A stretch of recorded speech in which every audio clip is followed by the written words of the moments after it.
네, 안녕하세요. 6월입니다. 굉장히 오랜만에 토크 컨텐츠로 돌아왔는데요. 이제 수험생분들이 9월에 원서를 쓰시잖아요. 그래서 이 시점에서 여러분들께 말씀드리고 싶은 것 5가지를 준비해봤습니다. 직접 경험해야지 알 수 있는 것들을 여러분들께서는 경험하지 않고 미리 지금 아셨으면 해서 만드는 영상이고요. 이 모든 내용들은 굉장히 제 주관적인 생각들이고 수험생분들과 저의 어떤 공통점과 차이점이 있잖아요. 그래서 공통적인 부분에 해당되는 정보는 이게 쏙쏙 빼가시고 이건 나랑 다르다, 이건 나랑 차이가 난다 하는 부분에 대한 정보는 무시하시면 되겠습니다. 먼저 첫 번째로 학종은 1차 합격도 굉장히 어렵다는 점이에요. 저 같은 경우에는 미디어과다 보니까 경쟁률이 되게 높잖아요. 그래서 기본이 20대 1, 심하면은 30대 1, 40대 1 정도였는데 경쟁률이 30대 1이라고 하면은 1차에서 그 27배수를 다 밀어내고 3배수 안에 들어야 되는 거잖아요.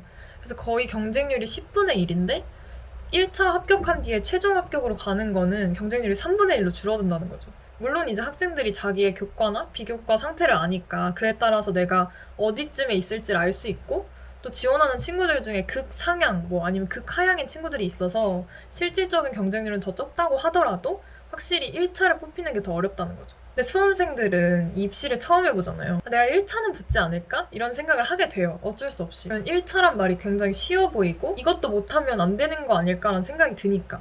근데 사실상 저는 1차에 떨어졌다고 크게 낙담하지 않아도 된다고 말씀드리고 싶어요. 왜냐면 그만큼 어려운 거고 보통 1차가 붙으면 이제 그 다음에는 뭐 추합도 있고 하니까 거의 그 학교에 갈 가능성이 굉장히 높아지거든요.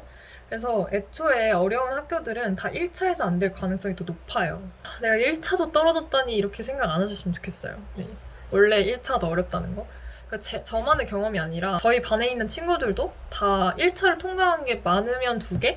거의 다 1개 정도 통과를 했던 것 같아요. 그리고 그 대학은 거의 붙는? 근데 사실 이게 일반고라서 그렇게 생각하는 걸 수도 있어요.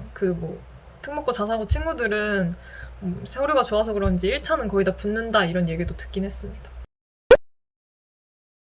두 번째로는 경쟁률이 정말 중요하다는 사실입니다. 예를 들어서 두 친구가 있는데 A는 내신이 높은 편인데 A가 지원하는 학과는 경쟁률이 세고 B 같은 경우에는 내신은 좀 더 낮지만 전략적으로 좀 경쟁률이 적은 학과를 지원했다고 쳤을 때 그 둘이 같은 대학을 지원했을 때 A가 떨어지고 B가 붙는 경우가 생긴다는 거죠. 그래서 1, 2학년 때부터 경쟁률이 낮은 학과에 맞춰서 생기부를 맞추고 학과는 조금 비인기를 가더라도 대학 간판을 얻는 그런 전략도 저는 괜찮다고 생각하거든요.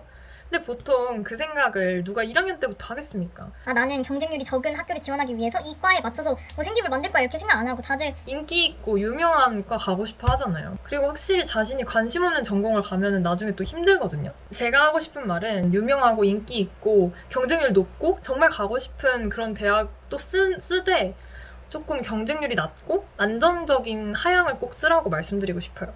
그래서 예를 들어서 경쟁률이 낮은 교과라든지 아니면 하향 학종을 꼭 쓰셨으면 좋겠어요. 여러분들이 정시로 원하는 대학을 갈 수 있으면 수시를 얼마나 세게 쓰든 상관이 없어요. 근데 정시가 준비되지 않은 상태에서 꼭 경쟁률 높은 학과들로만 그냥 수시 원서를 다 써버리면 정말 어려워질 수 있습니다.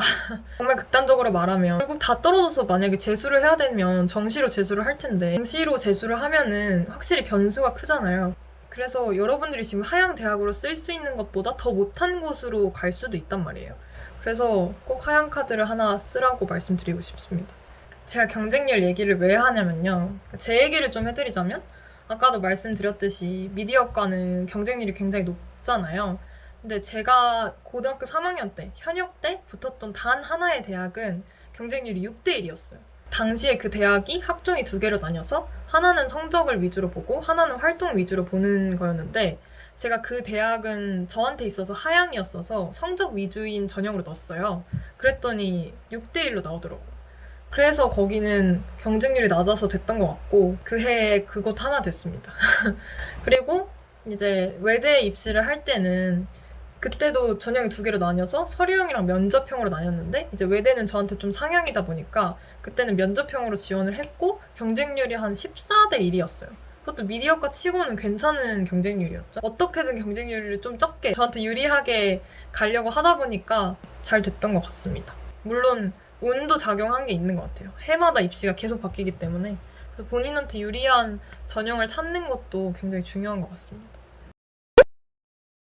네, 세 번째는 진짜 제발 과를 돌리지 말라 이건데요. 지금 아마 그런 고민을 하시는 분들 많을 거예요. 내가 지원하고 싶은 거는 뭐 예를 들어서 미디어과인데 이과는 너무 인기가 많고 경쟁률도 높을 것 같아서 도전을 못하겠어. 근데 다른 과로 돌리자니 내 생기부는 이미 그 과로 다 맞춰져 있고 뭔가 전공적합성 이런 거에서 괜찮을지 모르겠어 라고 고민하시는 분들이 많을 텐데 그런 분들한테 제발 과를 돌리지 말라고 말씀드리고 싶어요. 저는 고3 때 이제 미디어과는 특목고, 자사고 이런 친구들이 정말 빵빵한 더 좋은 그런 스펙을 가지고 지원하지 않을까? 라는 그 두려움 때문에 사회학과로 돌린 케이스였어요. 이미 생기분 다 미디어로 맞춰놨으면서 갑자기 사회학과로 돌린 것도 그렇고 자소서도 결국에는 사회학과에 맞는 내용이 아니었거든요. 그래서 저는 정말 참패했죠. 그 당시에 중앙대, 경희대, 동국대를 사회학과를 썼는데 다 1차에서 탈락했습니다. 왜냐면 전공적 합성이 하나도 안 맞으니까 그런 것 같아요. 저는 정말 고3 때 무지했어요. 그 당시에 경쟁률이 얼마나 중요한지를 생각을 못했던 것 같아요. 그냥 제 머릿속에서 사회학과 좀 비인기과 아닐까라고 제 맘대로 판단해버리고 지원을 했는데 알고 보니까 경쟁률은 비슷했던 거죠. 사회학과도 완전 인기학과였고 경희대였나? 경희대는 사회학과가 경쟁률이 더 높았어요. 그러니까 저는 진짜 어리석었던 거죠. 여러분들은 이 시점에서 그런 실수를 안 하길 바라서 이 영상을 찍고 있습니다. 네, 과 진짜 제발 절대 돌리지 마세요. 네 번째로는 같은 고등학교에서 같은 대학 같은 학과를 써도 되는지 그거에 대해서 얘기하고 싶은데 특히 나보다 내신 높은 친구가 지원하는 곳에 내가 지원해도 될까? 이런 고민들을 하시잖아요. 근데 제 대답은 안 된다. 절대 안 된다입니다. 좀 너무 비관적이지 않나라고 생각하실 수도 있는데 그런 학과 있잖아요. 특목고 자사고에서 많이 지원하는 과다. 주변 선생님들이 거긴 지원하지 말라고 말리는 경우에는 본인이 정말 원한다면 도전해보라고 하고 싶어요. 그리고 충분히 할 수 있다고 생각하거든요. 일단 저 같은 경우에도 저희 학과에 정말 외고가 많고 특목고 자사고도 굉장히 많은데 어쨌든 저도 여기 왔잖아요. 그래서 그런 거는 문제가 되지 않는다 생각하는데 예를 들어서 나보다 내신은 높은데 나랑 같은 학교인 그 친구가 내가 쓰는 데랑 똑같은 데를 써버리면 저는 그거는 정말 본인에게 불리하다고 생각을 해요. 만약에 거기다 활동까지 겹치는 친구다. 같은 학과 썼으면 활동 비슷할 수 있잖아요. 똑같은 학교에서 비슷한 활동을 했으면서 왜 내신은 다른가 하는 의문이 들 수 있기 때문에 최대한 그 친구가 쓰는 학교는 피하는 게 좋을 것 같아요. 여러분들이 거기를 안 쓰면 내가 죽을 것 같고 난 1학년 때부터 그 학과를 바라봤다 그러면 쓰셔야죠. 근데 그 대신 보험을 하나 들어놨으면 좋겠어요. 아까도 말했지만 좀 여기는 내가 안정적으로 붙을 수 있다 하는 하향 카드를 하나 만들어 놓고 그렇게 플랜 B를 만들어 놓고 그 플랜 B가 실제로 실현이 됐을 때도 난 괜찮다 하시는 분들은 써도 될 것 같습니다. 네, 마지막으로는 컨설팅을 정말 주의해서 들어야 된다는 거예요. 보통 고3 학생들은 불안해서 컨설팅을 하려고 하잖아요. 학생들의 불안함을 이용해서 장사질을 하는 곳이 정말 많습니다. 특히 제가 갔던 곳은 정말 최악이었는데 저는 이제 7월 초에 그 컨설팅 예약을 했어요. 첫 주에는 그 선생님이 일이 너무 많아서 쓰러지셨다는 거예요. 그래서 한 주가 밀렸는데 근데 컨설팅 회사에서 그 밀린 약속을 이렇게 확실하게 잡아주질 않는 거예요. 그래서 계속 밀리고 저는 맨날 전화하면서 문의하고 그러다 결국에는 정말 3주 뒤까지 밀려서 컨설팅을 받았어요. 이미 일주일 뒤로 밀린 시점에서 다른 곳은 예약이 꽉 차 있어서 다른 컨설팅 회사로 옮길 수도 없는 상태였거든요. 근데 또 컨설팅은 받아야겠으니까 조마조마한 마음으로 기다리는 거죠. 그 과정에서 저도 그렇고 저희 부모님도 그렇고 엄청 스트레스를 받으셨어요. 이제 대학 라인을 잡아주는 컨설팅이었는데 그게 끝나야 자소서를 시작할 수 있다고 생각하니까 굉장히 스트레스를 많이 받았습니다. 제가 이제 와서 보면은 그 회사가 굉장히 소규모였어요. 그 컨설팅 봐주시는 분이 2명밖에 없으셨거든요.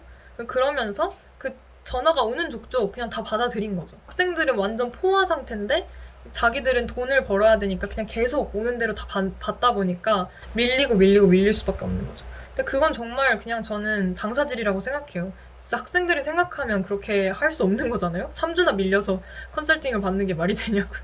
정말 양심 없는 컨설팅도 많기 때문에 주의를 하셔야 됩니다. 그리고 전 대학라인 컨설팅은 안 받는 게 좋은 것 같아요. 고3 때 저는 컨설팅 뭔가 다른 게 있지 않을까라고 생각했어요. 뭐 대학마다 그 대학의 뭐 입시 경향, 우리가 모르는 뭐 뒷얘기 이런 거를 알아가지고 제 비교과에 정말 제일 맞는 유리한 전형을 찾아주지 않을까라고 생각했는데 그런 거 없더라고요. 아직 미디어과 6개를 딱 적어서 줬어요. 그래서 이건 그냥 내가 생각해도 알 수 있는 건데 이거에 왜 돈을 썼지? 약간 이런 생각이 들더라고요.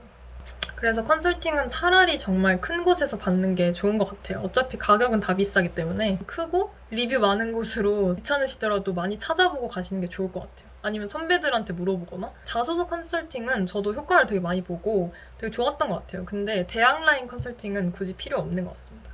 대학이나 뭐 학과를 본인이 선택을 해야 나중에 뭐 누굴 원망하지도 않고 후회가 그래도 적은 것 같아요. 본인이 자기 자신을 가장 잘 알아야 된다고 생각해요. 이번 영상을 찍으면서 정말 수험생분들이 요즘 얼마나 힘드실까 이런 생각을 했는데 지금 자소서 쓰느라 얼마나 지치셨어요. 근데 또 원서 이런 것도 고민해야 되니까 정말 힘이 많이 드실 텐데 그래도 이런 영상도 찾아보시고 노력하시니까 잘 될 거라고 믿습니다. 여러분들 다 잘 되셨으면 좋겠고 본인한테 진짜 딱 맞는 그런 학과 잡아가지고 지원 잘 하시길 바랄게요. 여러분 끝까지 봐주셔서 감사합니다. 안녕.